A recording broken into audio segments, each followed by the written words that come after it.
Data's big three. So again, the REI Flash Air 50 pack in a medium, the Durston X Mid 2P solid for a tent with its ground sheet, and then the REI Helix air mattress, the Sea to Summit pillow, the Nemo Disco 15 spoon sleeping bag, and the Outdoor Vitals closed cell phone mat. Hopefully that will keep me warm in March in Virginia. So I thought I would start the video of my big three for this year's attempt at an Appalachian Trail thru hike with the pack that I'll be using. Folks who've looked at my older videos might notice that I used to carry an REI Flash 55. This is the newer REI Flash 50, which I switched to this year. It's made out of a fabric that's similar to the branded trademark name Dyneema. It's the Ultra. It's lighter weight, so it's a pound lighter than the Flash 55 was. It's also a medium instead of a large, so it's a smaller torso on the back support of the bag, and a smaller bag because it's 50 instead of 55 liters. I have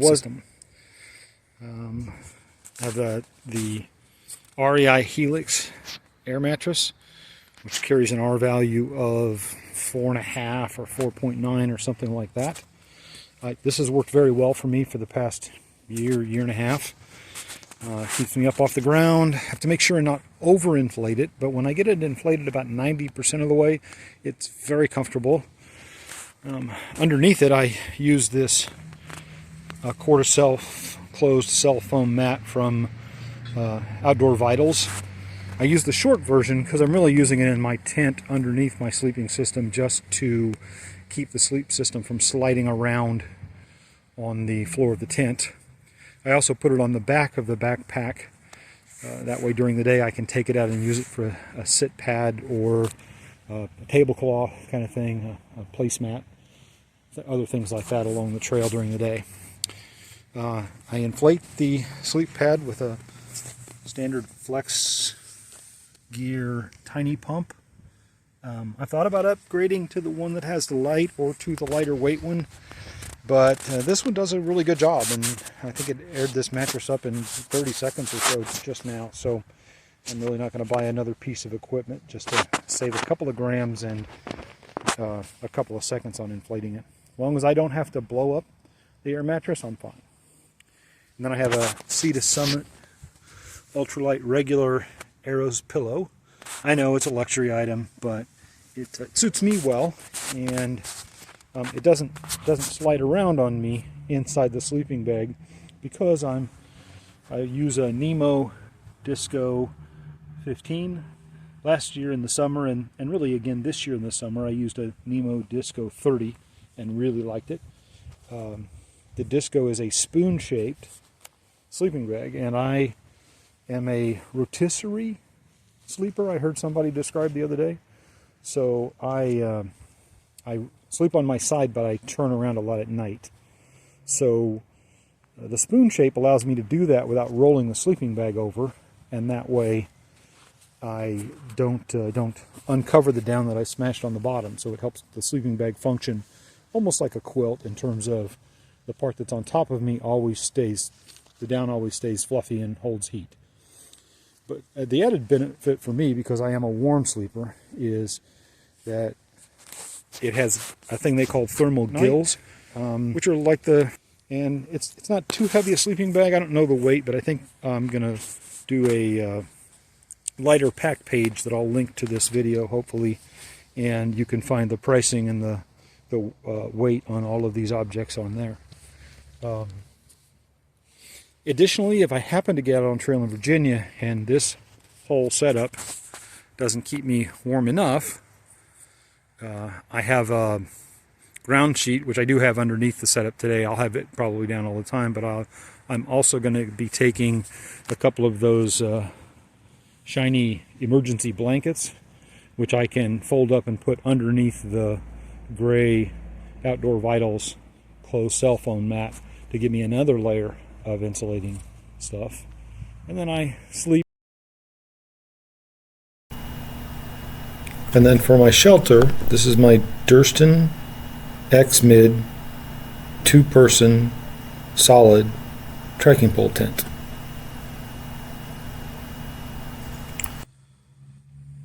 So for staking down my Durston, I carry 12, yes Dan, that's 12 stakes. You can stake it down with just 4, and I might sometimes, but in high winds, to stake out all of the sides and all of the vestibules and all of the tie lines, it takes 12 stakes. I usually set it up with 6 or 8. That's what I'll be doing in today's video. But I have 6 regular sized groundhogs from MSR, and I have 6 aluminum stakes that I think came with an REI tent that I bought. And then I also pack all those in a Dyneema tent stake bag from Hilltop Packs, and I carry a small PVC cap to push them into the ground in places where the ground is soft and I have a difficult time finding a rock, or don't need to bother to go find a rock. So that's my stake. So here is my beloved Durston. This is the X-Mid 2-person sil poly or silicone coated polyurethane tent. It's less expensive than the other ones, and for my use it seems to do pretty well, really. You can see my ridge line and sidelines aren't completely taut, but they will be in a minute. And this is the basic pitch of the Durston, just the outer shell with just 4 stakes on it. But this is not, I pitch it like this if I'm in a hurry. It doesn't have the inner tint in it right now, but it would have, and a ground cloth if I pitched it like this. But I'm fine pitching it like this if there isn't a lot of wind, if I'm in a hurry, if condensation's not really going to be an issue, things like that. And it does nicely. I really like the tent, especially that headspace in the general room inside for one person to use a 2-person tent. It's ideal, I think. It's worked out well for me. But you can probably tell I've added a couple of guy lines that are suggested on videos from Durston and from some other folks. And so I'll set up one of the other versions of how I set it up next, just to show you the mods I've made and the things that I feel like work best for me.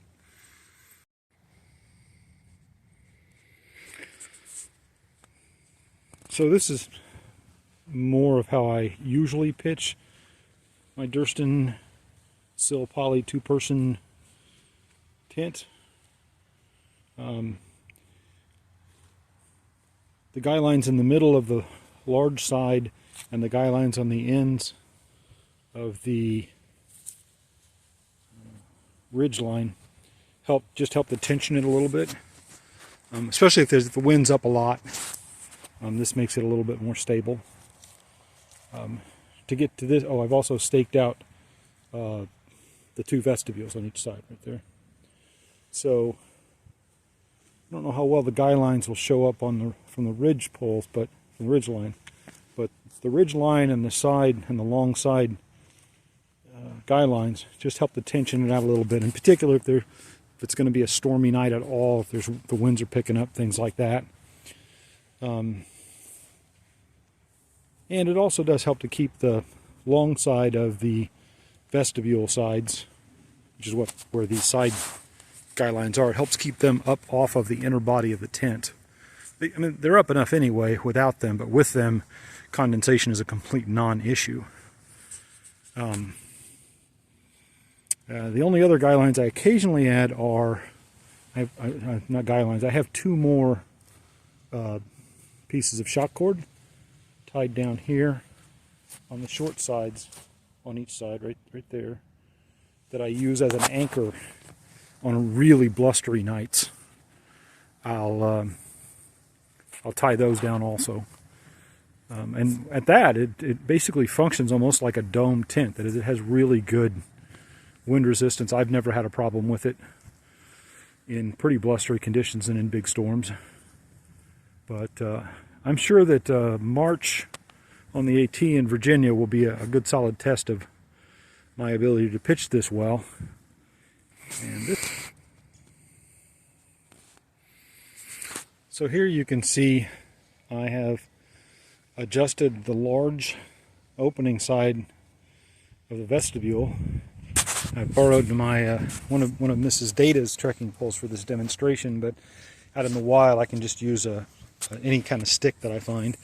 And then I've strung the guy line that used to be in the midpoint of that down and looped it around the lower corner of the large wall of the vestibule and set the tent up in what Durston calls porch mode.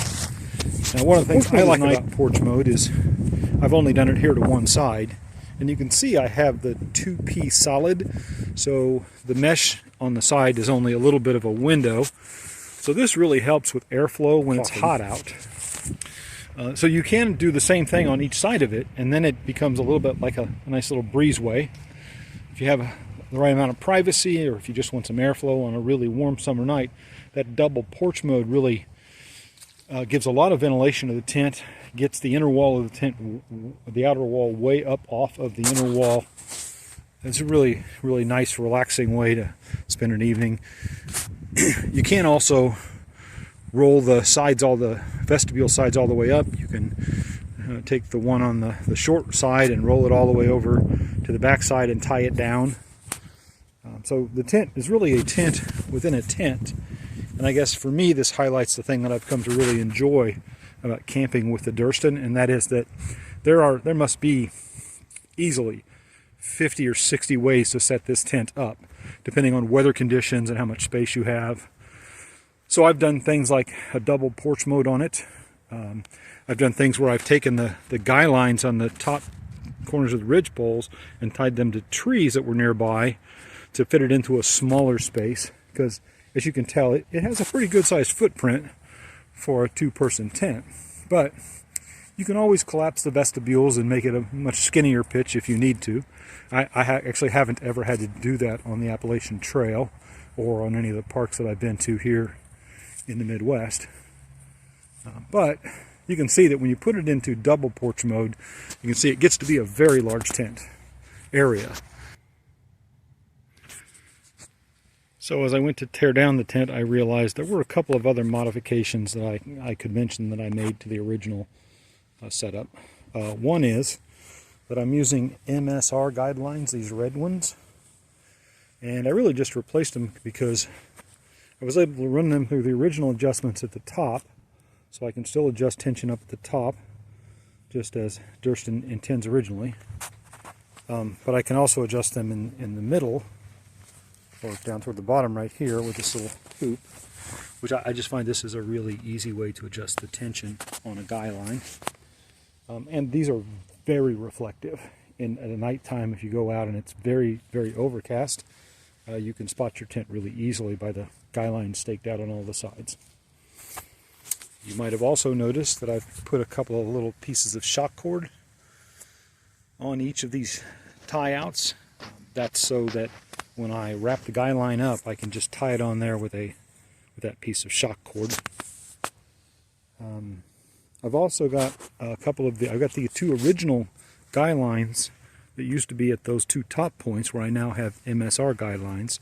And the Durston guy lines are the ones that I tie on down here when I set it up like I was earlier in porch mode.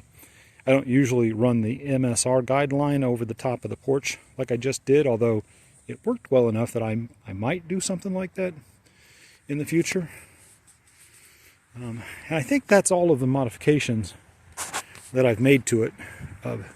Several of those modifications are versions of a set of things suggested by another YouTuber, a German gentleman named Hans, and I can't remember his last name, but I'll put a link to his video about his modifications of the Durston in the description section of this video.